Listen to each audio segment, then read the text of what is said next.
করছেন, যে প্রশ্ন রেল চাইতে পারে, যে প্রশ্ন এসএসসি জিডি চাইতে পারে, যে প্রশ্ন এমপিএসও চাইতে পারে, ওয়েস্ট বেঙ্গল পুলিশেও আসতে পারে। পূজারা 69তম ইনিংসের পরের ইনিংসে 113 রান করায় গড় 0.8 বৃদ্ধি পায় 69তম ইনিংস শেষে গড় রান করে। ধরো পরীক্ষা এসেছে তোমাকে এই টাইপের প্রশ্ন, তুমি কি সলিউশন করবে? তুমি ভাবছো যে স্যার 69তম ইনিংসেই ও আলটিমেটলি 113 রান, যখনই ভাববে সাথে তোমার অঙ্ক শেষ।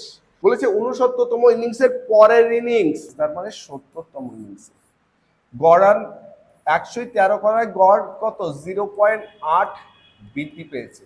এই যে 0.8 বৃদ্ধি পেয়েছে, 70 ইন্টু 0.8, 27টা 56, একটার আগে পয়েন্ট 56, তাহলে 113 থেকে যদি 56 বিয়োগ করে দিই, 7 আর 6 13, 6 5 57, যততম ইনিংস বলবে তার আগের ইনিংসের রেজাল্ট হবে ওই বিয়োগফল। যে 113 থেকে যখন এইটা বিয়োগ করবো সেটা যততম ইনিংস বলবে তার আগের ইনিংস পর্যন্ত গড় রান।